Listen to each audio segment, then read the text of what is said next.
Thank you very much, ladies and gentlemen. Um, I can't share the same greetings that you started this meeting. This is definitely not a good morning for us.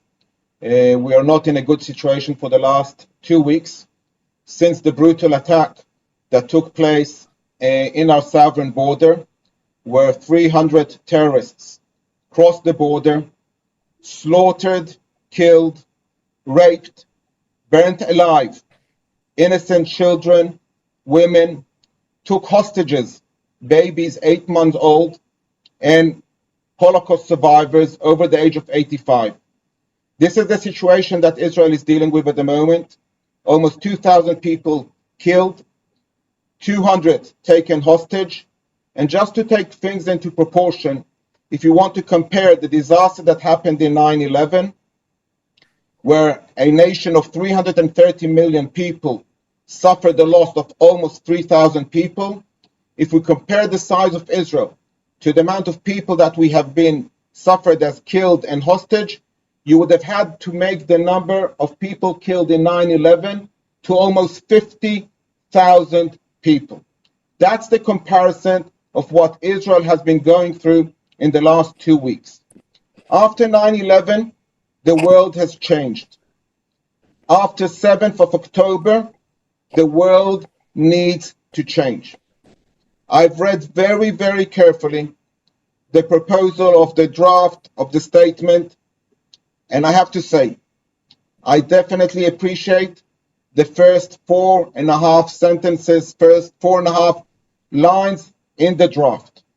What comes after it can't be adopted by any of the countries who represent the free world, and I will explain to you why. In the 1930s, there was no debate over whether Great Britain is the greater threat to the world or Nazi Germany. Nazi Germany was to Britain what Hamas is for Israel. Who is the greater threat for peace in Syria, ISIS or Israel? Who is the greater threat to peace in Lebanon, Hezbollah or Israel? Who is the greater threat for peace in Egypt, the Muslim Brotherhood or Israel? Everyone would agree that ISIS is a greater threat, that Hezbollah is a greater threat, that the Muslim Brotherhood is a greater threat. All of a sudden, we change the entire scenario because it is now Hamas instead of Hezbollah, or ISIS because the Muslim Brotherhood. You have the police state of Hamas. If you differ for Hamas, you're being killed. We have to understand the people of Gaza elected Hamas in 2006 in elections and have decided that that will be the regime who rules them. There definitely might be innocent individuals who are being taken for granted under Hamas. But the bad evil in this equation is Hamas and the people who support Hamas. And if the people of Gaza, the majority of them, voted Hamas to be their leadership, we need to treat this conflict as between the free world, as between Great Britain and Nazi Germany back in the 1930s. That is what we are facing at the moment. That is what I urge each and every one of you to understand. The President of the United States came here, expressed very clearly who are the good guys, who are the bad guys. The Prime Minister of Britain was here. He explained very clearly on which side does the free world need to stand today. Putting the equation as if there's some sort of equality of innocent individuals being harmed here and there is doing wrong, not just for us, but for your societies and for your people, because if we don't stand united against this regime at the moment, each and every one of you will be confronted in your own backyard with the same atrocities, with the same brutality of what we've suffered here. I don't want to share with you the horrific stories, but just imagine a family of 6 people, 4 kids tied up, the parents tied up, And we can't now investigate who was burned first. The kids, so the parents will witness their kids being burned alive, or the kids seeing their parents being burned alive were there witnessing it. These are the horrific stories that the few survivors of this brutal attack are now sharing with the people of Israel. This is no equation. The people in Gaza have a choice. Do they want to kick out Hamas from their power, or are we going to help Hamas carry on being in power? The President of the United States has expressed a desire for humanitarian aid. I'm the last one who is going to stand against humanitarian aid. But look what's happened to all the humanitarian aid that has been forwarded by all the caring countries throughout the world to the Gaza Strip. It never reached the people who really need that humanitarian aid. It was confiscated by Hamas for brutal purposes, for building tunnels to attack civilians, to build light aircrafts to attack Israeli civilians, to slaughter them and murder them and take them into captivity. That is the reality.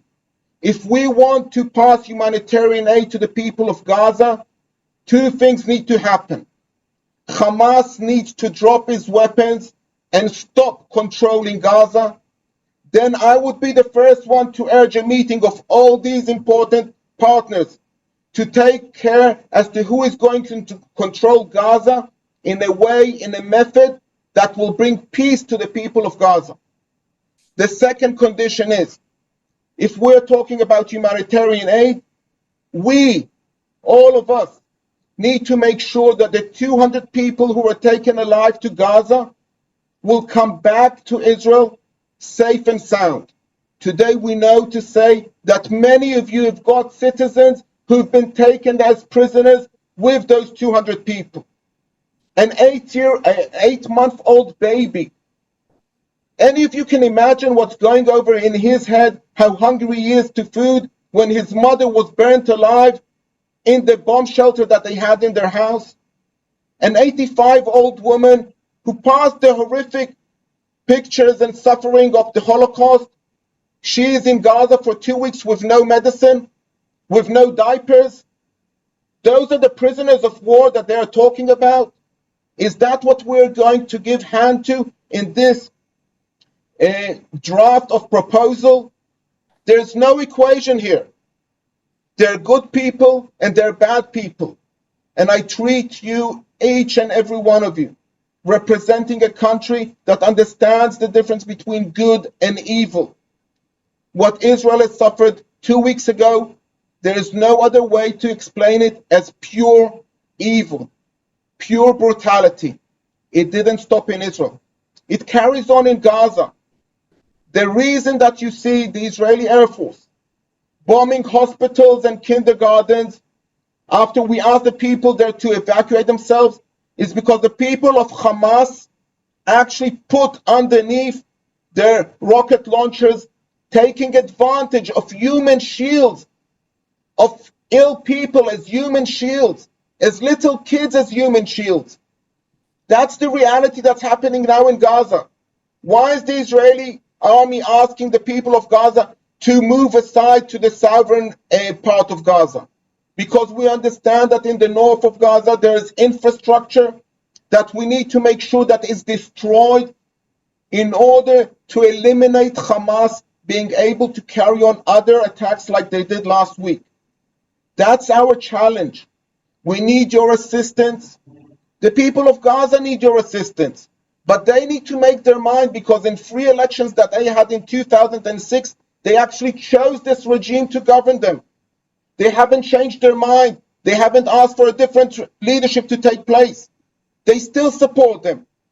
After the attack of the terrorists, there were thousands of people who basically came to mob houses of people that were murdered. They also hijacked some of the individuals that they found there. That was a great laugh. Let's take an 85-year-old on a golf cart back to Gaza. Those are the pictures that we saw. Those are the innocent individuals who are now asking for humanitarian aid. We all as an organization, we all as partners, we all as mayors of leaders need to call for erasing the equation. Yes, I do care about the individuals in Gaza, but they need to make their minds up.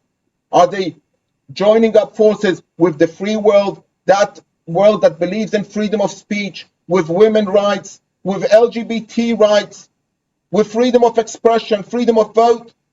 Or they want us to support their horrific regimes that are nothing but destroying, brutally beheading infants? Mr. That's what we Revivi, had to go through.